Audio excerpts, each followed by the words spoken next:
12월 20일 토요일 영적 결실을 위한 가동 예배를 드립니다. 찬송가 425장 주님의 뜻을 이루소서 1절과 4절을 부릅니다.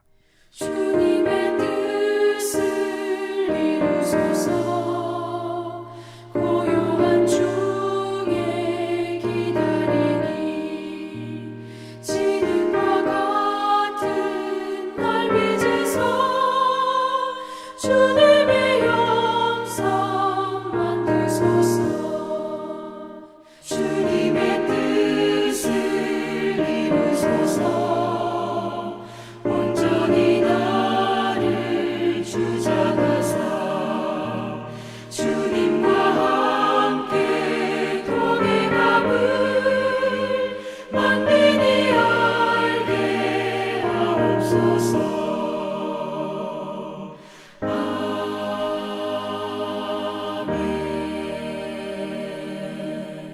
이 시간 우리에게 주시는 하나님 말씀은 요한복음 3장 31절로 36절 말씀입니다. 제가 하나님 말씀을 봉독합니다. 위로부터 오시는 이는 만물 위에 계시고 땅에서 난 이는 땅에 속하여 땅에 속한 것을 말하느니라. 하늘부터 오시는 이는 만물 위에 계시나니 그가 친히 보고 들은 것을 증언하되 그의 증언을 받는 자가 없도다. 그의 증언을 받는 자는 하나님이 참되시는 것을 인쳤느니라. 하나님이 보내신 이는 하나님의 말씀을 하나니 이는 하나님이 성령을 한량없이 주심이니라. 아버지께서 아들을 사랑하사 만물을 다 그의 손에 주셨으니 아들을 믿는 자에게는 영생이 있고 아들에게 순종하지 아니하는 자는 영생을 보지 못하고 도리어 하나님의 진노가 그 위에 머물러 있느니라. 아멘. 사람이 자기 한계에 갇혀서 더 큰 세계를 보지 못하게 되면 그때는 당연히 그것이 옳다고 생각했지만 그것이 아닌 경우 상당히 당황스럽게 된다는 것입니다. 앤토 슈자크가 쓴 유명한 침묵이란 소설이 있습니다. 그 내용은 포르투갈 예수의 사자였고 저명한 신학자였던 페레이라 신부가 일본 선교를 나갔다가 혹독한 박해에 굴복하고 배교했다는 소식이 전해졌습니다. 그럴 때 교황청에서 그의 제자였던 로드리고 신부와 카베르 신부는 이것을 확인하기 위해서 일본으로 잠입하고 또 교황청에서 그것을 파송했습니다. 그때 그들은 일본인 신자였던 키치지로를 만나서 안내를 받게 됩니다. 그는 일본 안에서 시행되고 있는 대핍박을 눈으로 목도했습니다. 나중에 키치지로의 배신으로 잡혀서 그들은 체포가 되었습니다. 함께 갔던 카르베 신부는 몸이 묶인 채로 바다에 던져지는 신자들을 위해서 몸을 던졌다가 익사하고 맙니다. 그리고 로드리고 신부는 감옥에 끌려갔다가 그의 스승 페라이라 신부가 배교였다는 것을 확인하게 됩니다. 그리고 수많은 신자들이 예수 동판을 밟지 않고 고난을 받고 죽임을 당하는 것을 목도했습니다.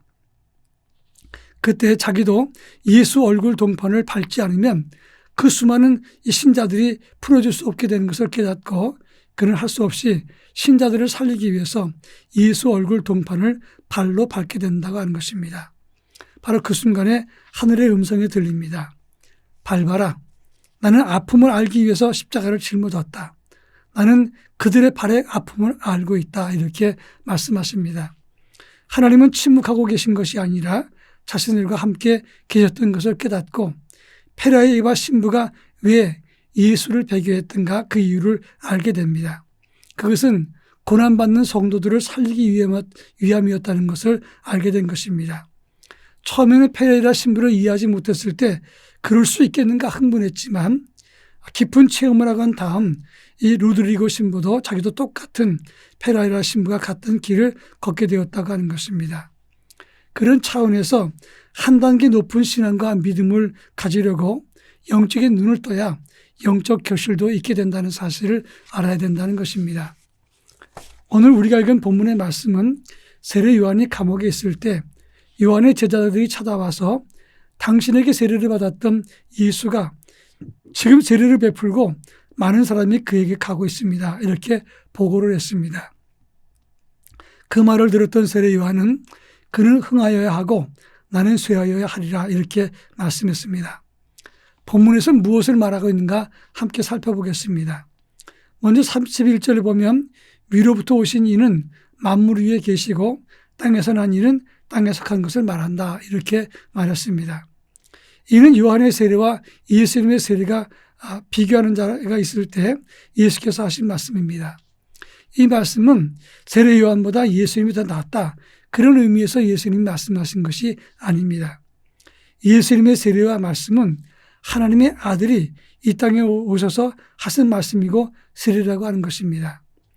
34절에서는 하나님의 아들에게 성령을 한없이 부어주었다 이렇게 말씀했고 35절에서는 하나님은 만물을 아들에게 주셨다고 했습니다.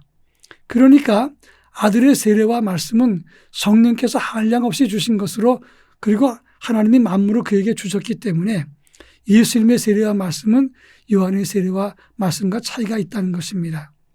이것을 알았던 세례 요한은 그는 흥하여야 되고 나는 쇠하여야 한다 이렇게 말한 것입니다. 사실 그 당시에 요한의 제자들은 그 사실을 깨닫지 못했기 때문에 은근히 예수님에 대해서 서운하고 섭섭했던 것이고 예수의 세례에 대해서 불만을 가졌던 것입니다. 중요한 것은 요한의 세례는 메시아 되신 예수 그리스도의 길을 닦는 데 있었다고 하는 것입니다. 그 본질을 이해하지 못했을 때 페레라 신부를 이해하지 못했던 로드리고 신부와 같이 자기 틀에 갇힌 자가 된다 하는 것입니다. 그 당시 세례 요한의 제자들이 바로 이러한 모습을 가졌습니다.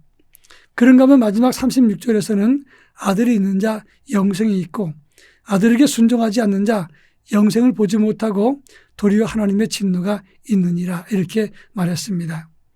우리는 요한의 제자들처럼 자기 한계와 습관과 시야에서 벗어나서 더 넓은 하나님의 구원을 보고 믿음을 넓혀야 된다고 하는 것입니다. 제자들처럼 그 안에 갇혀버리면 오히려 예수 그리스도의 일을 불만스럽게 생각을 하고 시기할 수 있게 된다는 것입니다. 우리가 바라고 따를 것은 하나님의 아들 예수 그리스도이십니다.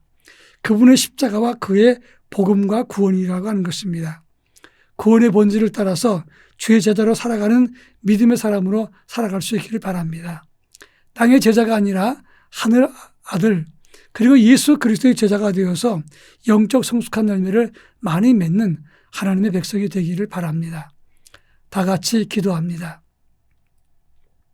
사랑 많으신 하나님 아버지, 땅의 제자가 아니라 하나님의 아들의 제자가 될 수 있도록 저희들에게 은혜를 덧입혀 주옵소서.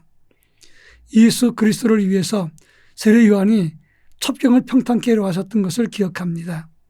따라서 예수 그리스도의 복음을 위해서 세례 요한은 길을 닦았습니다. 오늘 저희들도 하나님이 함께해 주어서 성탄하신 예수 그리스도 앞에 길을 닦는 사람이 될 수 있게 하시고 땅의 제자가 아니라 예수 그리스도의 참 제자가 되어 생명 살리는 일에 동참하게 하옵소서. 한 단계 더 넓은 더 높고 성숙한 믿음의 열매를 가지고 주 앞에 서게 하옵소서. 예수님의 이름으로 기도합니다. 아멘.